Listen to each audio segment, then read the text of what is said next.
नमस्कार, city post live के इस खास पेशकश में आपका स्वागत है। मैं हूं श्रीकांत प्रत्युष और आपके लिए अपने स्टूडियो में लेकर आया हूं सन ऑफ मलाह को। जी हां, आप जानते होंगे सन ऑफ मलाह यानी मुकेश सहनी को, जिनकी अपनी अब पार्टी बन गई है वीआईपी पार्टी।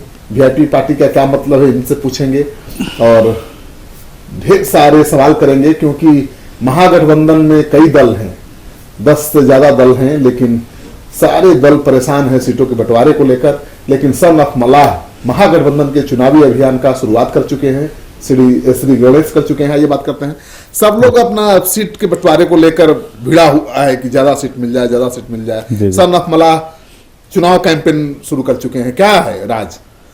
नहीं देखिए, हाँ कुछ लोग संतोष है कि हमको क्या मिलेगा, बट मैं क्लियर संतोष हूँ कि हमें क्या कितना सीट मिलने के लिए जा रहा है और क्या बातचीत हुआ। और हम अभी प्रचार में निकल चुके हैं कि महागठबंधन को कैसे जिताना है, और पूरे बिहार में कार्यक्रम चालू कर दिए। अभी परसों ही हमारा कार्यक्रम है पटना में, जिसमें माछ भात खाएंगे, महागठबंधन को जिताएंगे। और ये कार्यक्रम पूरे बिहार में हर जिला और प्रखंड स्तर पे किया जा रहा है, और बहुत सारे जिला में मैं खुद भी वहाँ पे शिरकत करूँगा, और बहुत ऐसे जिला में बड़े बड़े पदाधिकारी संगठन के पार्टी के लोग वहाँ पे पहुँचेंगे और ये कार्यक्रम करेंगे। कार्यक्रम करने का एक उद्देश्य है कि जितने भी महागठबंधन के सहयोगी दल हैं, सबके कार्यकर्ता कहाँ पे किस नाम से कहाँ पे हैं, सबसे एक दूसरे को मिलने को मौका मिल जाएगा। और समाज के बीच में जो समस्या है, जो हम लोग जमीन लेवल पे घूमेंगे और अपने पार्टी के बारे में और संगठन के बारे में या लालू जी की विचारधारा को हम लोग गांव-गांव तक पहुंचाएंगे। तो आपका जो ये चुनावी अभियान है, ये आपके पार्टी का नहीं लग रहा है, लग रहा है कि महागठबंधन के लिए आप अभियान चला रहे हैं। तो देखिए, हमारी पार्टी को हम प्रमोट करें या महागठबंधन को प्रमोट करें, बात एक ही गिरेगा।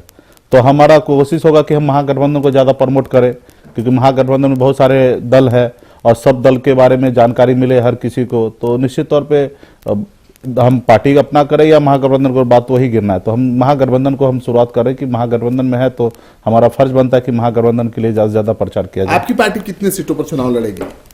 हमारी पार्टी अच्छे सीट पे चुनाव लड़ रही है, उसमें कोई किंतु परंतु नहीं है। 14 तारीख के बाद हम लोग प्रेस कॉन्फ्रेंस करके मीडिया के बीच में रख देंगे कौन पार्टी कितने सीट से लड़ रहे हैं और कहाँ पे लड़ रहे हैं। वो सारी जानकारी हम लोग 14 तारीख के बाद, खरमास के बाद हम लोग आप लोगों के बीच में रखेंगे। और सब पार्टी ऑलमोस्ट इंटरनल सबका बातचीत हो चुका है, कौन सीट पे कितने सीट पे लड़ेंगे। इसके लिए हर बीच बीच में बातचीत वगैरह सब, हम भी बीच में लालू जी से मुलाकात करके अभी इसमें आए। आज मांझी जी भी जाके मिल के आए और ऑलमोस्ट तेजस्वी जी सारे चीज़ का देख रेख कर रहे हैं। तो ऑलमोस्ट क्लियर हो चुका है। 7 तारीख को भी हम लोगों को बैठक है शाम के समय में कि कहाँ से क्या होना है। तो 14 तारीख के बाद सबको आप लोगों को। आपकी पार्टी कितनी सीटों पर लड़ेगी? मेरी को 6 सीट मिल रहा है जी, आपकी पार्टी को कितनी सीटें मिलेंगी? समझ लीजिए उसके आसपास में हम भी पहुंच जाएंगे। हाँ, मतलब ऐसा है, मिलेगा पार्टी को जितना हमें मिलना चाहिए। स्टार्टिंग हमारा फर्स्ट चुनाव है और हम 2018 में 4 नवंबर को पार्टी लॉन्च की है। इससे पहले हमारा सामाजिक संगठन था और पूरे बिहार में हमारा निषाद बिन बेलदार नोनिया मला 15.79% वोट बैंक है, और संगठन अभी पार्टी का रूप ले चुका है। और एक 4 महीना 3 महीना पुराना पार्टी को जितना मिलना चाहिए जगह, उससे अधिक जगह हमको मिल रहा है और हम स्वस्थ भी है। ठीक है, हम लोग ज़्यादा से ज़्यादा जगह हम विधानसभा में चाहेंगे कि हमारे लोग ज़्यादा से ज़्यादा मजबूत है विधानसभा के लिए। लोकसभा में हमारे पास उतना ज़्यादा कैंडिडेट भी नहीं है, तो हम लोग जितना सीट मिल रहा है वो काफ़ी है। और सीट हम आपको 14 तारीख के बाद ही बता पाएंगे, क्योंकि अभी सीट के लिए हम लोग सब इंटरनल रखा गया है कि हम लोग एक साथ में प्रेस कॉन्फ्रेंस करें। चुनाव लड़ रहे हैं? जी हाँ, मेरी पार्टी के तरफ से मैं चुनाव लड़ रहा हूँ और अभी पार्टी आगे लेकर रन करना है, तो निश्चित तौर पे अभी हम लोग उसमें आएंगे। पार्टी पार्टी में आपके अलावा कौन कौन कैंडिडेट हैं? कई कैंडिडेट, दमदार कैंडिडेट 10-12 है, लेकिन अभी हमको उसमें चुनना है, 2-4 को चुनना है, तो उसमें से थोड़ा समस्या आएगा और वो इंटरनल सब सर्वे होने के बाद हम आप लोगों के बीच में रख देंगे। मान कर चले कि सन ऑफ मलाह को भी 4-5 सीटें मिल रही है? हाँ, मान के चल सकते हैं कि मिल रहे हैं, और जो भी मिलेंगे वो हम आपको 14 तारीख के बाद बताएंगे। मांस भात क्या है, नारा का मतलब क्या, मकसद क्या है? देखिए, मैं फिशरमैन हूँ, मछुआरा समाज से मैं बिलोंग करता हूँ, और मछली हमारे घर में उत्पाद होता है। और नॉर्मल सी बात है, हम लोग जहाँ पे भी जाएंगे चर्चा करेंगे, माछ भात खा के मजबूत होंगे। और बिहार में बहुत बड़ी लड़ाई है, तो आने वाले समय में महागठबंधन का हर प्रत्याशी को हर जगह जिला में लोकसभा क्षेत्र में हम उनको मदद करेंगे, जिताएंगे। तो भूखे पेट तो कुछ होगा नहीं, तो खाना पीना क्या खाना चाहिए, तो माछ भात खाएंगे ताकि दमदार रहे हमारे संगठन के सभी पदाधिकारी और मजबूती से लड़ाई तो लड़ा 7 तारीख से माछ भात खाएंगे और महागठबंधन को जिताएंगे। ये कार्यक्रम शुरू जी हो हाँ, रहा जी है। आपका दौरा कब से शुरू होगा? मेरा दौरा 16 तारीख से दौरा चालू हो जा रहा है और 7 तारीख के बाद पटना में कई जगह मछली भात का कार्यक्रम रखा गया है और 16 तारीख को दरभंगा में रखा गया, उसके बाद फिर 18 तारीख को मुजफ्फरपुर में रखा गया। इसी तरीके से पूरे बिहार में अलग अलग जिला में अलग अलग क्षेत्र में कार्यक्रम रखा गया। तो हमारा 1 महीना कंटिन्यूटी पटना में पूरे बिहार में अलग अलग जिला में हमारा दौरा रहेगा और ये कार्यक्रम चलेगा। आप कितने उम्मीद रखे हुए हैं, कितना उम्मीद पाले हुए हैं, कितनी सीटों पर महागठबंधन की जीत होगी? केवल राजनीतिक बयान नहीं, सटीक होना चाहिए। देखिए सटीक जवाब अगर हमसे पूछेंगे तो थोड़ा 1 महीने का समय लगेगा और निश्चित तौर पे महागठबंधन बहुत स्ट्रांग हो चुका है। महागठबंधन के पास आप देखिएगा तो एक जाति, जो खास करके बिहार यूपी ये सब में एक जाति बैलेंस रख के राजनीति होता है, तो इसमें जाति समीकरण में है महागठबंधन बहुत आगे है, बहुत मतलब जवाब नहीं है, इतना आगे है। और वो अगर जमीन पे अगर उतर गया तो बिहार में एनडीए 2 अंक पूरा नहीं करेगा, यानी कि 10 सीट पूरा नहीं करेगा। अब मैंने महागठबंधन को चैलेंज भी ठोका था, जिस रोज मैं महागठबंधन को समर्थन में आया था उस रोज एनडीए को बोला 10 सीट भी पूरा नहीं होगा, अगर हो जाए तो हम बिहार में राजनीति करना चाहते हैं। महागठबंधन में आने के ठीक पहले भी आपने कहा था कि अभी समय है जी, एनडीए सीटों का बंटवारा करने से पहले सोच ले मेरे साथ क्या करना है, यानी आप जाना चाहते थे एनडीए के साथ। नहीं, निश्चित तौर पे हम 2015 में हम एनडीए के साथ रहे और एक ही एजेंडा पर है कि उन्होंने देश के प्रधानमंत्री मोदी जी और भारतीय जनता पार्टी के राष्ट्रीय अध्यक्ष अमित शाह जी ने रिक्वेस्ट किए कि मुकेश जी हमको इस बार मदद कीजिए और 2000 और आने वाले समय में हम आपकी जाति के लिए जो आरक्षण की जो लड़ाई है आपका वो हम पूरा करेंगे। जो बंगाल में या दिल्ली जैसे राज्य में आरक्षण मिल रहा सेम उसी कैटेगरी में हम आपको बिहार में भी देंगे। तो हम उसी उम्मीद से हम 2015 से यूं कह लीजिए 2014 से हम एनडीए को हमने मदद किया और 2014 के भी चुनाव में और 2015 के चुनाव में काफी मदद किया और 3 साल तक हम उनके पीछे लगे रहे एक उम्मीद से कि वो आप हमारे काम केंद्र में, आप केंद्र के सरकार है, क्योंकि बिहार में हम लाठी डंडा खाकर कैबिनेट से पास करवा के दिल्ली भेजवा दिया। उसके बाद हमने रिपोर्ट बनवा के पूरे बिहार में एक साथ में धरना प्रदर्शन देके कई आंदोलन करके ये सारा काम हम बिहार सरकार से करवा के दिल्ली भेज चुके हैं और अभी दिल्ली सरकार का काम था कि आरक्षण करना। तो हम काफी दिन तक उनके इंतजार करते रहे, लेकिन उन्होंने एंड ऑफ डे जाके आरक्षण किए नहीं, तो हमारे पास चॉइस बचा ही नहीं। आरक्षण अगर कर देते तो निश्चित तौर पे हम एनडीए के साथ रहते। अगर आरक्षण नहीं किए तो हमारी जो मुख्य लड़ाई है, जो मुख्य लड़ाई में अगर हमको सपोर्ट नहीं किए तो हमें मजबूरन हमें उनके साथ छोड़ना पड़ेगा, क्योंकि हमारा एक ही उद्देश्य था कि समाज को आरक्षण मिले और आरक्षण नहीं दिए तो फिर हम आपको क्यों मदद करें बार बार। मुकेश जी, आपके महागठबंधन में 10 से ज्यादा घटक दल हैं, वाम दलों को जोड़ दीजिए तो ज्यादा जोगी मुठके उजाड़ कहा जाता है ना कि ज्यादा जोगी हो जाएंगे तो मुठ्ठे उजाड़ देंगे। सीटों के बंटवारा को लेकर खींचतान तो जारी है। हाँ।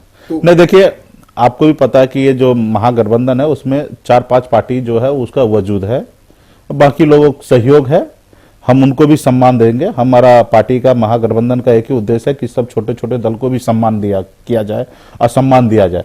तो हम लोग उनके जितने दायरा है उसके अनुकूल उनको हम सम्मान देंगे और वो निश्चित तौर पे वो सम्मान को लेंगे और उनको हम दे रहे। आप देखिए तो यूपीए के एनडीए की बात कीजिए तो उधर तो किसी को सम्मान भी देने की बात नहीं करता है। आप देखिएगा तो एनडीए में आज 1 साल पहले हम लोग 3 आदमी, उपेंद्र जी, मैं, मांझी जी, हम लोग एनडीए के पार्ट थे। तो एनडीए में तो ऐसा है कि वो अकेले बोलते ना खाने के चक्कर में सबको बाहर निकाल दो, तो हम लोगों को तो मतलब उन लोग समझा नहीं, कुछ वजूद नहीं समझा कि इन लोग की रखने की आवश्यकता है, तो हम लोग तो वहां से ही निकल गए हैं। तो ऑटोमेटिक है। तो महागठबंधन का सोच है कि हम ज्यादा से ज्यादा लोगों को कैसे एडजस्ट कर लिया जाए, ज्यादा से ज्यादा लोगों को सहयोग में ले आए। आपका समाज हमेशा एनडीए का साथ देता रहा है जी, आपको लगता है कि अचानक वो महागठबंधन के साथ खड़ा हो जाएगा? निश्चित तौर पे देखिए हमारा समाज अगर आप देखिएगा तो 90, 95, 96 के आसपास में हमारा समाज महागठबंधन एनडीए लालू जी के साथ है। उसके बाद हमारा समाज नीतीश जी के साथ आया, उसके बाद हमारा समाज बीजेपी के साथ आया। यानी कि उनको निराशा हासिल हुआ, जहां भी ठोकर लगा तो वहां से निराशा, और आज भी मोदी जी के पीछे हम लगे थे पागल के जैसे कि वो हमारे काम कर देंगे। जब वो काम नहीं करेंगे तो निश्चित तौर पे कौन किसी के साथ फ्री में कैसे कब तक रहेंगे। तो हमारे लिए तो क्लियर है कि आप हमारा काम नहीं किए तो हम आपके साथ नहीं है। मुकेश सहनी जैसे हमारे अच्छे संबंध है अमित शाह जी से, लेकिन हमारे लिए वो संबंध मायने नहीं रखता जब तक आप हमारे लिए कोई काम का आदमी नहीं बनते। और जो हमारे जरूरी का काम, हमारे जो भारत के संविधान में जो हमको हैसियत मिला, जो हमारे भारत के संविधान में जो हमको हक मिला, अगर वो आप नहीं दे सकते तो आप हमारे काहे का मित्र, काहे के हमारे दोस्त। इसलिए हम समाज को भी पता है कि अगर भारतीय जनता पार्टी अगर हमारे काम नहीं कर की है तो हम काहे के लिए उनके साथ रहेंगे। तो समाज आज एक पैर पे खड़ा हो चुका है और ये समाज का ही डिसीजन है कि हम उनके साथ नहीं हैं। और उपेंद्र कुशवाहा के आने से क्या फर्क पड़ेगा? फर्क तो गिरेगा, उसमें कोई किंतु परंतु नहीं। आज बिहार में उपेंद्र जी का एक अपना वजूद है, एक राष्ट्रीय नेता बने हैं कुशवाहा समाज में, और बिहार में कुशवाहा समाज को अगर याद कर रहे हैं, नाम ले रहे हैं, तो उसमें उपेंद्र कुशवाहा जी का एक अहम रोल है। ये बात सही है कि वो पहले से जागरूक है, लेकिन उपेंद्र जी का भी एक अपना रोल है। और मांझी तो कह रहे हैं कि सम्मानजनक समझौता नहीं हुआ सीटों को लेकर, तो चुनाव में ही नहीं जाएंगे, चुनाव ही नहीं लड़ेंगे। नहीं, देखिए थोड़ा सा तो लोग चाहेंगे कि हमको ज्यादा से ज्यादा जगह मिल जाए, उसमें कोई किंतु परंतु नहीं। देखिए कहीं पे भी हर किसी का इच्छा होता है, मुझे भी इच्छा है कि हमको भी ज्यादा से ज्यादा सीट मिल जाए, लेकिन अंदर आत्मा को पता है कि हमको कितना मिल जाना चाहिए जिसमें हम खुश हैं। तो उसी तरीके से मांझी जी को भी पता है कि हमको कितना मिल जाए जो हम खुश है, और जितना उसके अंदर आत्मा को पता है उतना निश्चित तौर पर उनको पूरा होगा। कितना मिलना चाहिए मांझी को, ये तो हम नहीं बोल सकते हैं, और हम लोग जब बैठेंगे तो इस पे डिस्कशन होगा और आप लोगों के बीच में आ जाएगा। तो लोकसभा में आप 4-5 सीटों पर लड़ रहे हैं, नहीं, लेकिन विधानसभा में कितनी सीटों पर आपकी दावेदारी रहेगी? देखिए हमारे विधानसभा पे, अभी हम लोग लोकसभा की हम बात करेंगे, विधानसभा पे बहुत समय है, और हमारी पार्टी जितना मजबूती से काम करेगा, जितना हम वोट टर्न ऑफ करा लेंगे, उतना हम लोगों का हैसियत होगा, उस तरीके से हम लोग बात करेंगे। अभी तो महागठबंधन में तेजस्वी जी या लालू जी हम लोगों पे भरोसा किया कि मुकेश जी हमारे साथ आने से हम बिहार में एक अच्छी लड़ाई में रहेंगे और लड़ाई जीतेंगे। तो अब और हम कितना अच्छा लड़ाई कर पाते, कितना अच्छा लड़ाई जीत पाते, उसके अनुकूल हमारा 2020 में तय होगा, और हम कोशिश करेंगे कि बढ़िया से बढ़िया हम लड़ाई जीते। आपको लगता है कि तेजस्वी मुख्यमंत्री बन रहे हैं? जी हाँ, अभी हमारे महागठबंधन के फेस हम मान रहे कि तेजस्वी जी रहेंगे बिहार के मुख्यमंत्री, हम 2020 में उनको बनाएंगे। माहौल है, अनुकूल है? हाँ, अनुकूल है, मतलब अनुकूल है, और बड़े पार्टी है, हमारे महागठबंधन के बड़े सहयोगी दल है, तो निश्चित तौर पे उनका हक बनता है पहला। मुकेश सहनी कब से उड़ेंगे? हमारा कैंपिंग मतलब 16 तारीख से चालू हो जाएगा, और फरवरी में जैसे मौसम ठीक हो जाता है उसी तरीके से पूरे बिहार में कार्यक्रम चालू हो जाएगा, अलग अलग क्षेत्र में, अलग अलग लोकसभा क्षेत्र में। सीटों का बंटवारा का अनाउंसमेंट एक साथ सारे दल मिलकर करेंगे, और तारीख क्या होगी? 14 तारीख के बाद होगा, और एक साथ में करेंगे। कब? 20 तारीख तक हो जाना चाहिए, 20 के पहले हो 20 के पहले हो जाएगा। तो आप सुन रहे थे सन ऑफ मलाह मुकेश सहनी को, और इनका कहना है कि जितनी इनकी पार्टी की क्षमता है, जितने इनके पास उम्मीदवार हैं दमदार, उतनी सीटों पर चुनाव लड़ने का मौका इनको महागठबंधन में मिल रहा है, और बड़ा दबा तो ये विधानसभा में ठोकेंगे जब लोकसभा में अपनी करामात दिखा देंगे। आपको ये कार्यक्रम अच्छा लगे और मुकेश सहनी के दावे में दम लगे तो इसको खूब शेयर करिए। अगर आपने अब तक हमारे यूट्यूब चैनल को सब्सक्राइब नहीं किया है तो जरूर कर लीजिए। आप इस कार्यक्रम को हमारे चैनल पीटीएन न्यूज पर भी देख सकते हैं। आपका बहुत बहुत आभार, नमस्कार।